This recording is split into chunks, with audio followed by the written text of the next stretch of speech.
Okay. So, you people, I'm getting ready for work. You're going to deal with that. I've got to do something to my eyes here. So, good morning. Good morning. Welcome, everyone. I don't feel like typing threads anymore because all white people and black men do is steal my shit and act like they're smart. So I'm not doing that. I'm going to tell you the things that have contributed to the so-called destruction of the black family. I am getting ready for work. You're going to deal with it. Okay. First of all, the idea of a black family is probably the most destructive thing towards the so-called black family.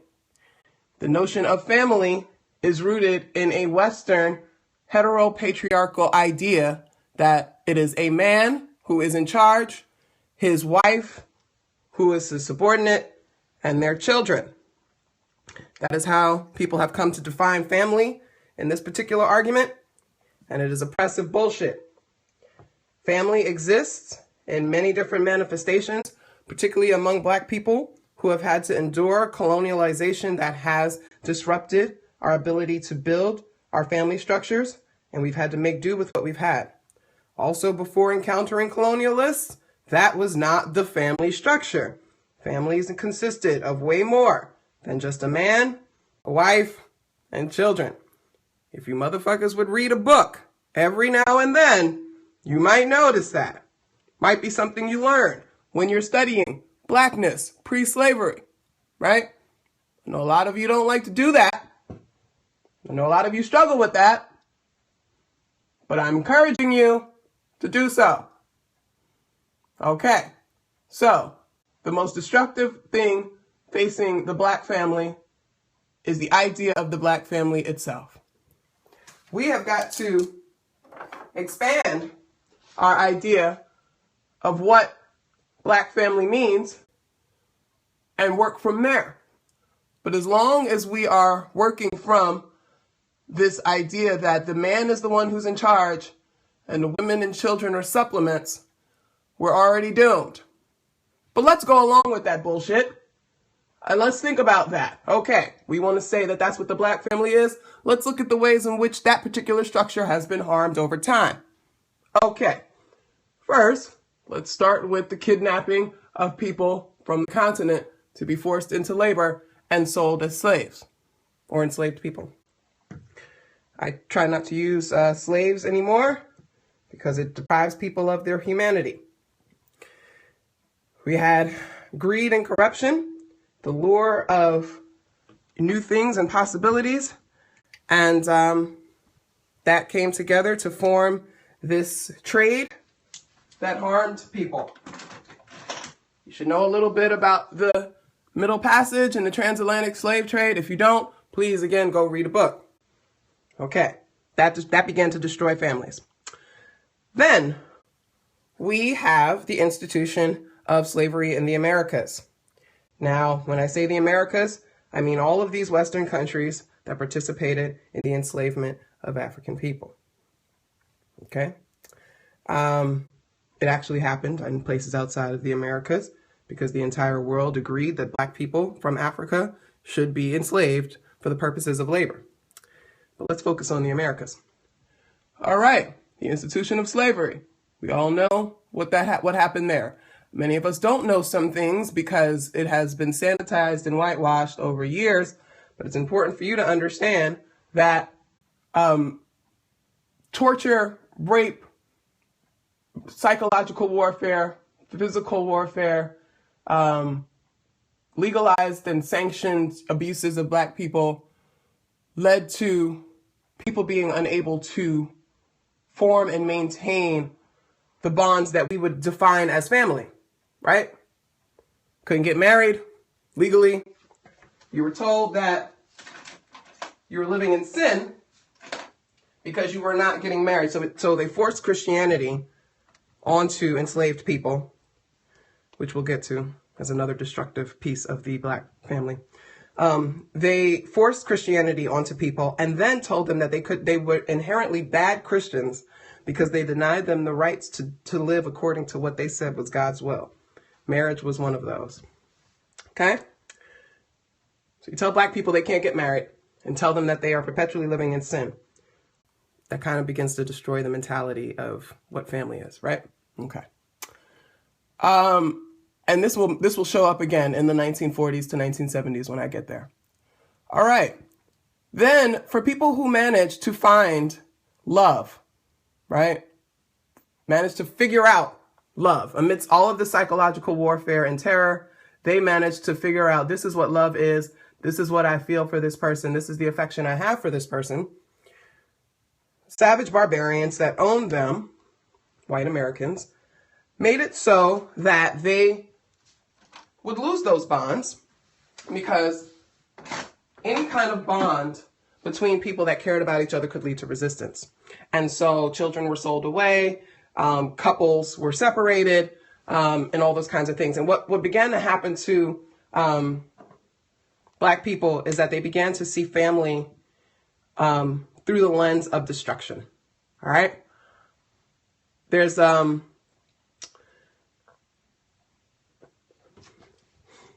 generational trauma that we still live with to this day that makes us uncomfortable with trusting love, with trusting each other, with trusting that the connection won't fade. We still see that in our relationships, particularly as black people.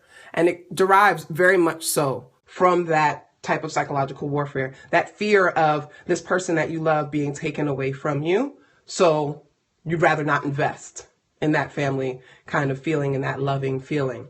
That's still here hundreds of years later, right?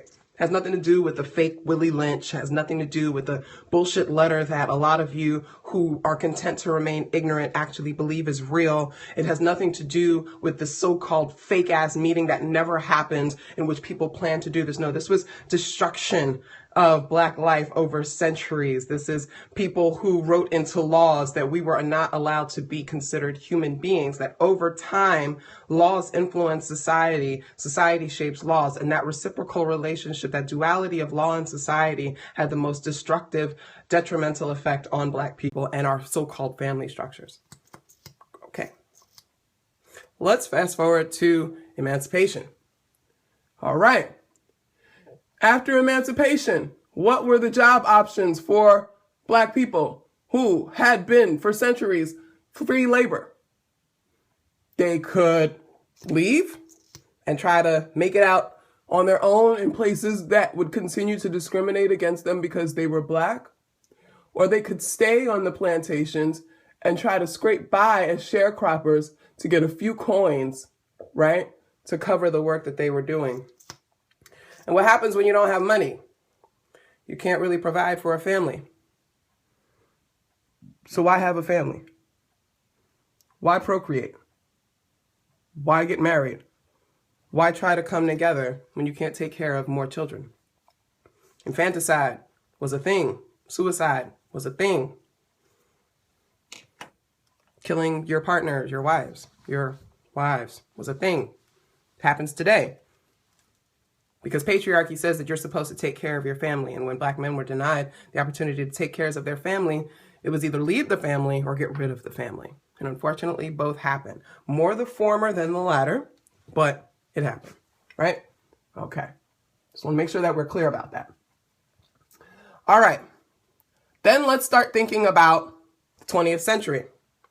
So one of the things about blackness in the 20th century, it's very hyperbolic. I love studying black people in the 20th century. In fact, I have a whole ass degree on it. Okay.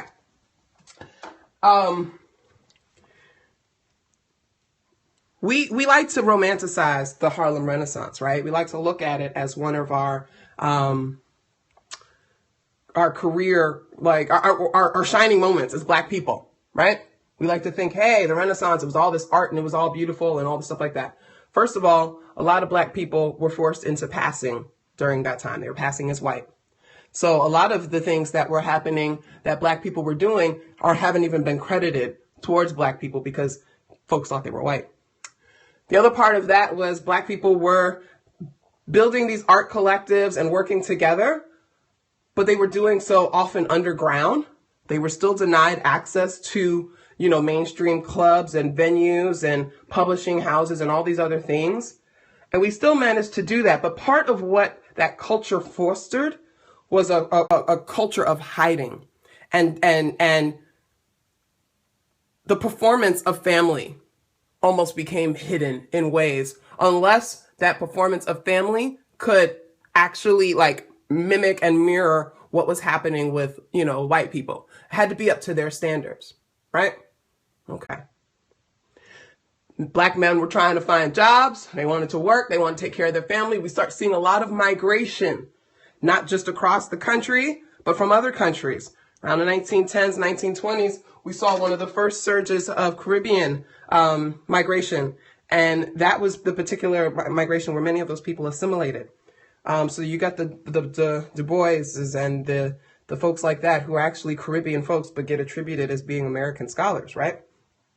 So again, this idea of denial of self, this idea that you're not who you really are, a lot of that leads to the destruction of this family notion, because if you can't be who you are and your identity is skewed for the sake of assimilating into white supremacy, how do you build a foundation that is built on love and trust and wholeness as a family, right? But we still tried and we still stuck it out. And what did we end up seeing with brothers who were doing a lot of this work migration, trying to travel here for work, get money here, get money there, move the family here, do this, blah, blah, blah. Duplicity in familyhood. Yes, from the 1940s to the 1970s, we see a spike in the duplicity of Black families, meaning that Black men were having more than one family at a time. A man could have a family in Detroit, one in Chicago, one in Champaign. A Black man could have a family in Queens, New York, and in Brooklyn, New York, and one up in Yonkers. A man could have a family in South Carolina and a family in Philadelphia. They may not have known about each other, but that's what he did. And why did this happen?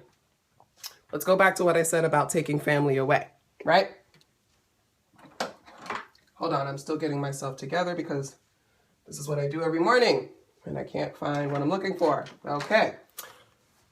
When people take your family away, in a society that defines manhood by being able to provide for family, when they've taken your family away, you have no rights and no possessions over them, right? Manhood is about owning women and children.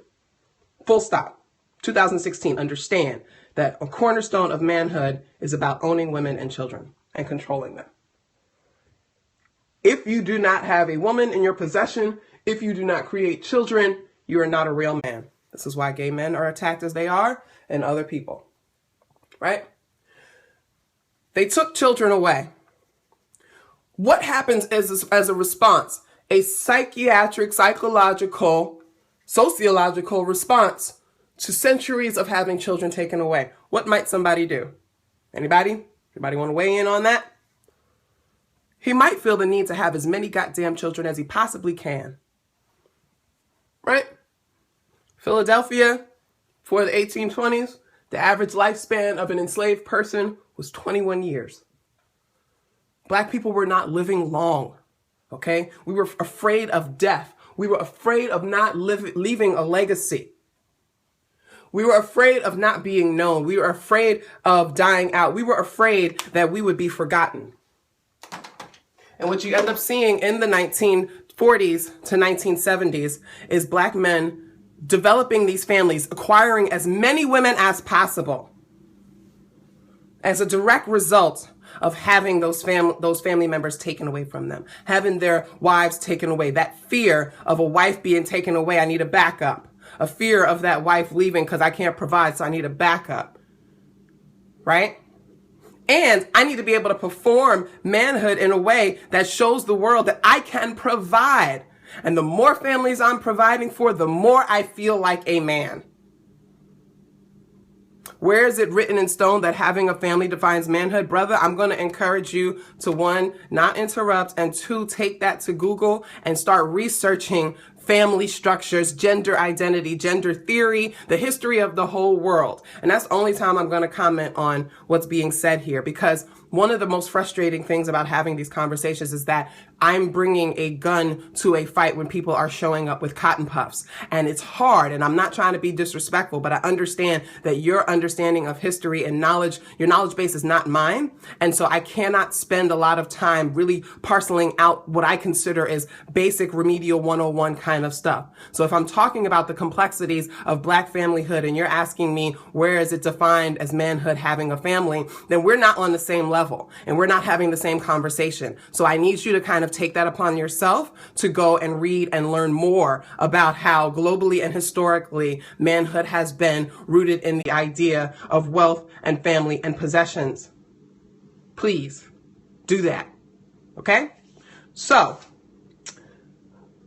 from the 1940s to 1970s, ask your cousin how many people show up to the funeral that are extra people you never saw. We did a whole conversation on Twitter one day about this, and you had Black people of all the various ages talking about their fathers and grandfathers and how many families they had scattered throughout the place. One of the things about Black American folks, aside from the enslavement part and masters breeding us, we're all pretty much connected, but then take it to the next level of, these brothers having these families sprinkled all over the place and these children littered all over the place. In 2013, I found out about a brother I never knew I had who's only 8 months older than me, and he lives in Houston, Texas. So, that's kind of what it is. And my father was born in 1950 and raised in that kind of culture. My mother is the youngest daughter of a man who maintained 2 families in New York, not far from each other. He had 4 children with one woman and 3 children with the other. And he maintained both of them because he had a good job where he could do that and he could play that off. So I know what that's like. And I know that that is a reality, not just for me, but for so many of us. So when we talk about destruction of the so-called family, it's this idea that these men thought it was okay to force women into dishonest relationships. Sometimes they were open. Sometimes, the women knew. But as women were not really allowed to work and not allowed to go out there and go to school and get, the things that they needed to be self-sufficient, many women they stuck with it. They knew their husband had a whole other family. They knew he had other kids. But what were they going to do at a time that repressed women and did not allow them to work? Feminism helped that, though. Feminism helped that in the economic way. Socially, we still accept the behavior because we consider that them just being men. And so we go along with it because we're taught to not know any better. But economically, at least we have a footing. And at least our reliance on that has lessened, okay? But let's take it to the 1960s and 70s. Let's talk about the Vietnam War. Let's talk about the destruction the Vietnam War has had. I have lectured about this. I have written about this extensively, so I'm not going to get into it too much right now. But the Vietnam War has been one of the most destructive institutions on the so-called Black family in the history of Black people, okay? That draft was implemented, disproportionately affected Black men and Black boys, took them off to war, killed them while they were out there killing people that they didn't need to be killing for a family that didn't for a country that didn't give a damn about them. They came back damaged. They came back with mental health issues. They came back with drug addiction. They came back with all of these things that were violently enacted upon Black women. But Black women have been taught that they were supposed to hold them down. They were supposed to be there. While these men were taken off to war for years, Black women were supposed to just basically keep it tight, keep the families together, and go on about their business. But how were they supposed to do that with no money? Right? So Black women either had to go and get jobs, or they had to rely on the government when they couldn't get a job because of discrimination. Okay? So what do you do as a Black woman who has a child by a Black man who has been drafted off to war and he's not sending any money home? You're not getting any benefits whatsoever. You were relying on him to take care of your family and now he's gone. What you supposed to do? You need to get a job. You go to get a job trying to clean white people's houses. You try to get a job as a secretary somewhere. You try to get a job as a teacher. They telling you can't do it because they're not hiring your Black ass. So then you end up having to go to government. Government is offering assistance for these women in this position. What ends up happening is you end up having a generation of Black women, low-income Black women, who are forced to rely on government support just to feed their children, right? And then you get this report, the Moynihan report, that comes out and says that black women are intentionally seeking government assistance to get rid of black men. No discussion about, black men being pulled out of the families. No discussion of any of that. The blame is being shifted to black women. It's by a white man who's saying, he's telling black men, your women hate you. This is why they're trying to get rid of you. When really, if we're going to take it to the next reason, it's the United States government. It's the United States government saying that if you have a man in your home, you cannot receive these benefits. But we are intentionally and systematically subjugating you into a place where you need these benefits. So you have to make a painful choice. You have to choose. Get married and go according to our standards and what we consider to be a solid family, or lose the benefits that you absolutely need to survive and and feed your children. As a mother, if I were in that position, what do I choose? I always prioritize my children. But see, the narrative that we don't get is that just because a man wasn't in the home doesn't mean he wasn't there. So you need to go watch Claudine. Oh, somebody just said that movie that was depicted in Claudine. Someone needs to go watch Claudine. You need to think about your own families. My parents did not get married. My parents were not married when I was born. My mother was on public assistance. My mother received food stamps and, Section 8 and all of that. And my parents were not married. And the only way she could get those things is because they were not married. And when they got married, she lost all of that. And they ended up getting divorced and ended up struggling a lot after that. See, what they say when they perpetuate this narrative that the black family is broken, it's because they are measuring it against the white supremacist model of this nuclear family. The privilege that you have to be able to be married and provide for your family because you're going to receive an income that's going to make sense. That's a privilege. But when poverty is damn near inextricably linked to, race, and you see black and brown people at the bottom struggling to try to feed their families and given these tough choices, why is it that we always end up blaming the women? Right? So when you come and you tell me that black feminism destroyed the family, imagine if black women during the Vietnam War did not get out of bed and say, I'm going to get a job. And when they faced discrimination as women and as black people, imagine they decided to not fight back. What would have happened to the black family then? The black family would have starved. When black women began to fight for women's rights, it was out of necessity. And FYI, feminism existed among women of color before white women even caught on to it. And I'm not going to negate the struggles of white women because a lot of my research has been in colonial times. As I've been doing work on alternatives to incarceration, I had to go back and research American colonialism. And what I do know is that white women suffered. A lot of the torture devices that were used against enslaved black people came from what was used on European white women. So we're not going to act like white women, didn't have it hard in many situations and that feminism wasn't necessary for them, because it was.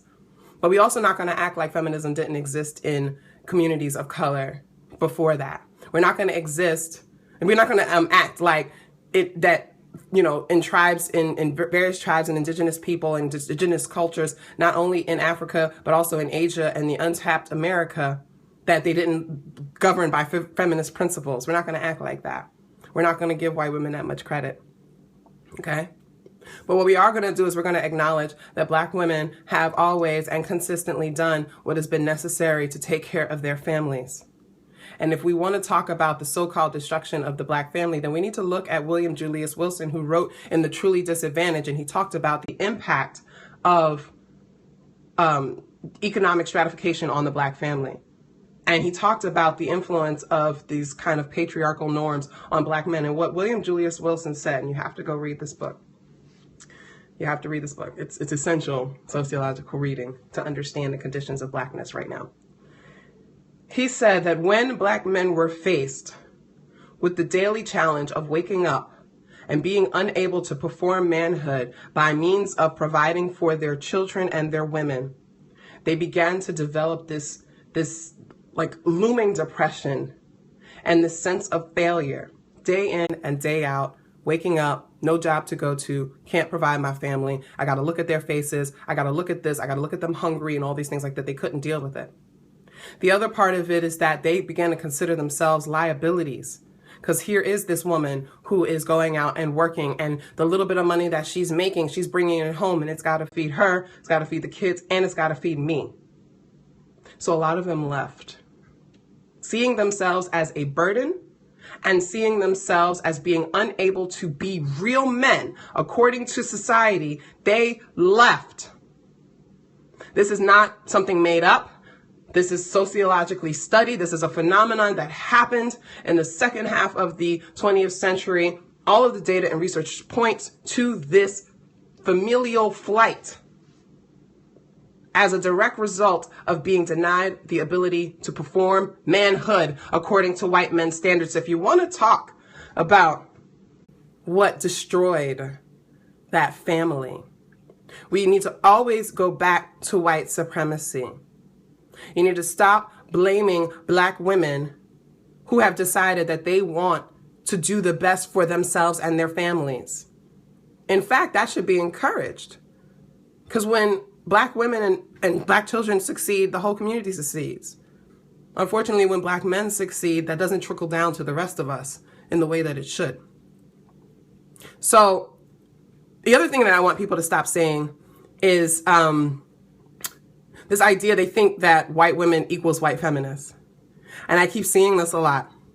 And as someone who is a feminist and has been doing this feminist work for nearly 2 decades now, I will tell you that the majority of white women are not feminists.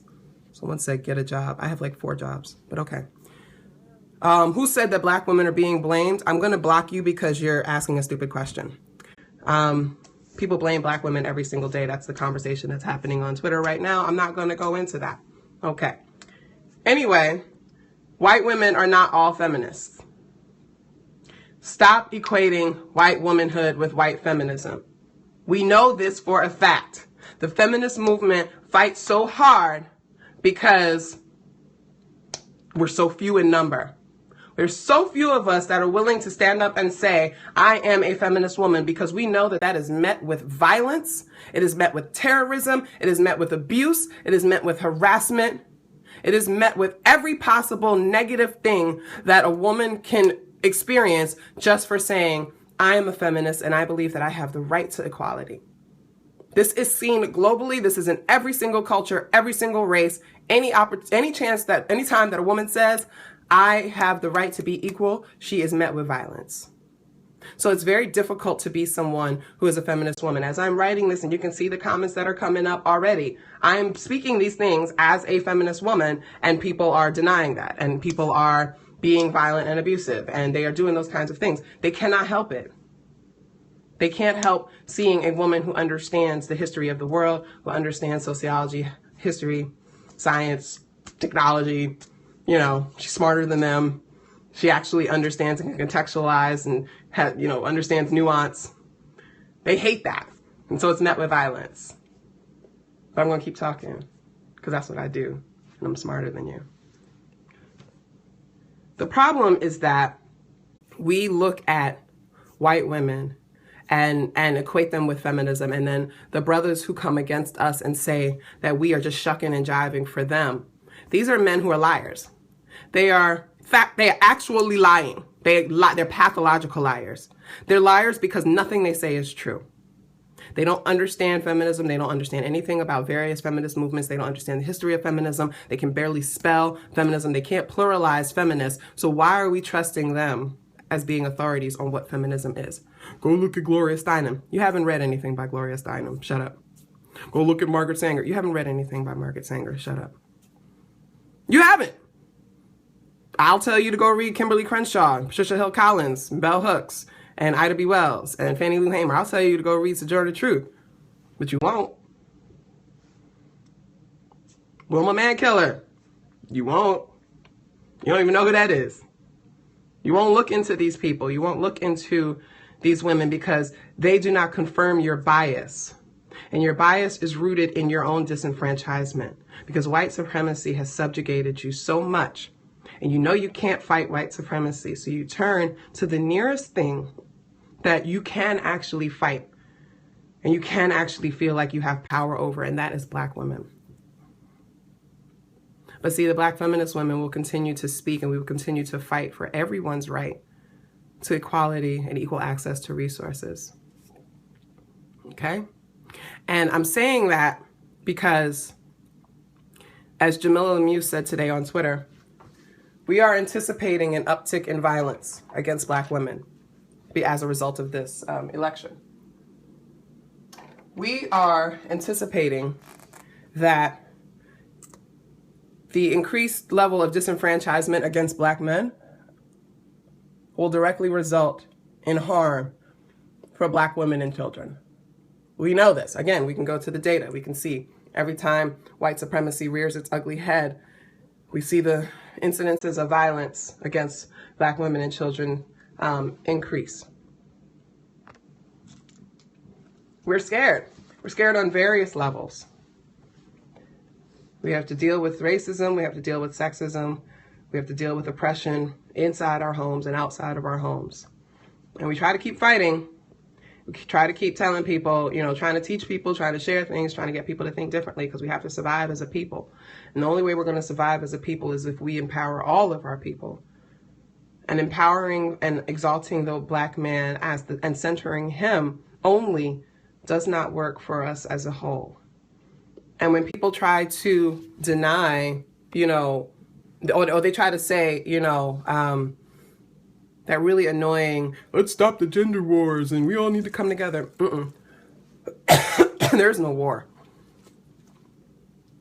You all come to gun battles with knives. There's no war between us. There's no competition. Black women have held down the fight for Black liberation for centuries. We have written the blueprint, we have done the legwork, and we've done all of that and handed it into a nice basket for the men to get credit. It's consistently what we've done. So if we leave and we walk away from this, you have basically nothing. This is historically accurate. Again, go read a book and learn that your revolution is nothing without us. So you want to stop abusing us. You want to stop lying on us. You want to stop treating us like crap.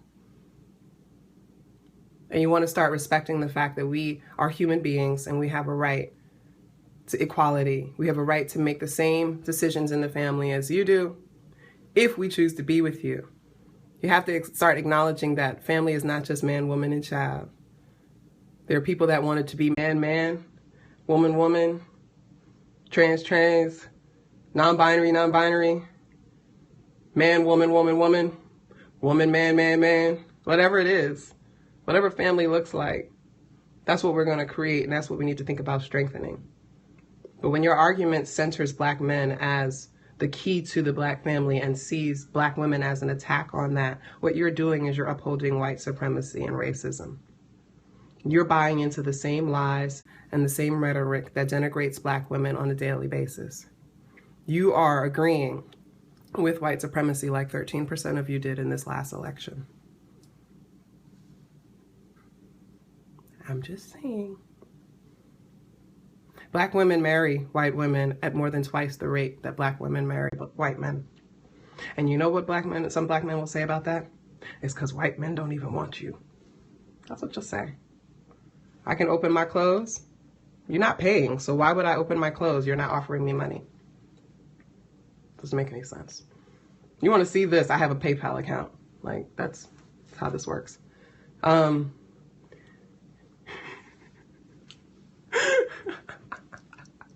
No, but seriously, I do have a PayPal account.